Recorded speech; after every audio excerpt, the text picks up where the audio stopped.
যি তিলৰ পিঠাটো বনাওঁ এয়া এইটো হৈছে তিলৰ পিঠা। এই তিলৰ পিঠাটো যি বনালে আমি তিলটো কেনেকৈ গুড়ে এটি মানে মিক্স কৰোঁ বা ঢেঁকীত খুন্দো সকলোখিনি আপোনালোকক দেখাম। চাওক মানে আমি কালিৰ কাৰণে এতিয়া ৰাতিয়ে তিল খুন্দি থৈ দিম। মই ভাবিছোঁ আমি তিলো খুন্দো আপোনালোককো দেখাম। এই তিলখিনি মানে এই তিল মই যে আগতে ভিডিঅ'ত দেখাইছিলোঁ যে আমি তিলৰ মানে তিলখিনি মানে পিঠাৰ কাৰণে এতিয়াই ভাজি থৈ দিওঁ। এয়া তিলখিনি মুৰমুৰীয়া হৈ আছে নে নাই আমি কেনেকৈ গম পাম জানেনে? এয়া চাওক মই পিহি দিম। এয়া চাওক এইয়া দেখিছেনে? এই তিলখিনি মানে গুড়া হৈ গ'ল, মানে তিলটো মুচমুচীয়া হৈ আছে। এতিয়া এই তিলখিনি আমি এতিয়া ঢেঁকীত খুন্দিম। কেনেকৈ খুন্দিম আপোনালোকে চাই থাকক। এয়া চাওক মানে তিল দিলোঁ, এয়া তিল দিলোঁ। এতিয়া আমি ইয়াত গুড়খিনি দিম। দেখিছেনে? এই গুড় দিলোঁ। এতিয়া আকৌ ইয়াত তিল দি দিলোঁ। এয়া তিল দি দিলোঁ। মানে আমি বেছিকৈ খুন্দো, কমকৈ খুন্দি থাকিব আমাৰ সময় নাই না, কাৰণ আমি বহুত তিল খুন্দিব লাগিব।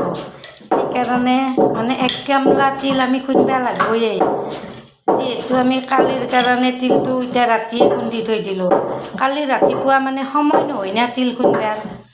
এইফালে আপোনাৰ পিঠা গুড়ায়ে খুন্দিম না তিলে খুন্দিম। সেইকাৰণে এতিয়া ৰাতিয়ে মানে তিল খুন্দি থওঁ, নাৰিকল ভাজি থওঁ। মানে বহাগ বিহু বুলি আৰু মানে কামটো একেদিন অলপ বেছি হৈ আছে, মানে আমাৰ ৰাতি হৈয়ে আছে। এতিয়া আকৌ তিলখিনি খুন্দা হ'লে আকৌ লাড়ু বান্ধিব লাগিব। গতিকে কালি আৰু গুৱাহাটীত অৰ্ডাৰ আছে, মানে লৈ যাব, লাড়ুটো কম আছে। এতিয়া ৰাতিয়ে আমি লাড়ুটো বনাম। এয়া আপোনালোকে চাই থাককচোন কেনেকুৱাকৈ ঢেঁকীত আমি ইয়াত দেখিছেনে তিল আৰু গুড় একলগত দিছোঁ। মানে তিলটো মচমচীয়া হৈ আছে নহয়, বস্তুটো ধুনীয়াকৈ খুন্দা যাব। খুন্দাৰ পাছত কি কৰিম চাই থাকক আপোনালোকে। মানে বহুতে নাজানে, মোক সুধি থাকে আপোনালোকৰ মানে মোক সোধে আৰু যে আমি গুড়খিনি মানে পগাই নলওঁ নেকি? আমি গুড়খিনি পগাই কিয় নলওঁ জানে না? যদি গুড়টো পগাই লওঁ মানে পনীয়া হৈ থাকিব। পনীয়া হৈ থাকিলে পিঠাখন মানে ভিজি যাব। পিঠাখন ভিজি যোৱাৰ লগে লগে মানে লেতেৰা দেখা হ'ব। লেতেৰা দেখা হ'লে আৰু বেয়া দেখি না। দেখাত পিঠাখন চাফাও হ'ব লাগিব, মানে খায়ো টেষ্ট হ'ব লাগিব। সেইকাৰণে আমি এই পদ্ধতিত তিলটো খুন্দো। আপোনালোকৰ যদি কোনোবাই নাজানে এনেকুৱাকৈ খুন্দি পেলাই পিঠাটো বনাবচোন। তেতিয়া আপোনাৰ মানে সেই হ'ব। এয়া তিল খুন্দি আছে। আপোনালোকেও যদি এনেকৈ খুন্দে তেতিয়া কিন্তু ভাল হ'ব। পিঠাটো আৰু বহুত দিন যায়। ইয়াতে যিহেতু পানী ব্যৱহাৰ অলপো হোৱাই নাই, গোটেইখিনি ড্ৰাই হৈ যাব। মানে পিঠা বনাওঁতে তিলখিনি তেতিয়া আমাৰ দিবা সহজ হয়। সেইকাৰণে আমি এনেকুৱাকৈ খুন্দো। আচলতে ময়ো জানা নাছিলোঁ এনেকুৱাকৈ যে তিল খুন্দিব লাগে। মোক একদিন এটা তিৰি ক'লাক এনেকৈ খুন্দিবাচোন, তেতিয়া পিঠাত মানে তিলখিনি দিবা লাগি ধুনীয়া হয়, মানে একদম ড্ৰাই হৈ থাকে যে, সেইকাৰণে বঢ়িয়া হয়। তাৰপাছত খুন্দি চালোঁ। মানুহে যি কয় মানে কিছুমান কাম কৰি থাকিলেহে গম পায় কোনটো বস্তু কেনেকৈ কৰিলে বেছি ভাল হয়। সেনেকুৱা মানে আমাৰ এতিয়া তিল ধুনীয়া আমি পটাপট পিঠা বনাব পাৰোঁ। এতিয়া দেখিছেনে মানে চাওক এয়া তিল খুন্দা হৈ গ'ল। এয়া দেখিছেনে মানে গুড়ে সৈতে ধুনীয়া মিক্স হৈ গ'ল। তিলো খুন্দা গ'ল, মিঠাও হ'ল। এতিয়া চাব আমি এইখিনি চালি দিম। এতিয়া কিয় চালিম জানেনে?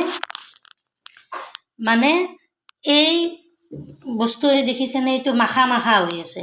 এই মাখা হৈ থাকিলে পিঠাত দিওঁতে গোটেই দিগদাৰ হ'ব, মানে বস্তুটো জৰ্জৰীয়া নহ'ব যে। সেইকাৰণে এই বস্তুখিনি মানে হেৰি কৰি ল'লোঁ। এতিয়া চাওক চালি দিলাক, চালনি দি আপোনালোকে এনেকুৱাকৈ চালি ল'ব। যদি কোনোবাই বনাই দিয়কচোন।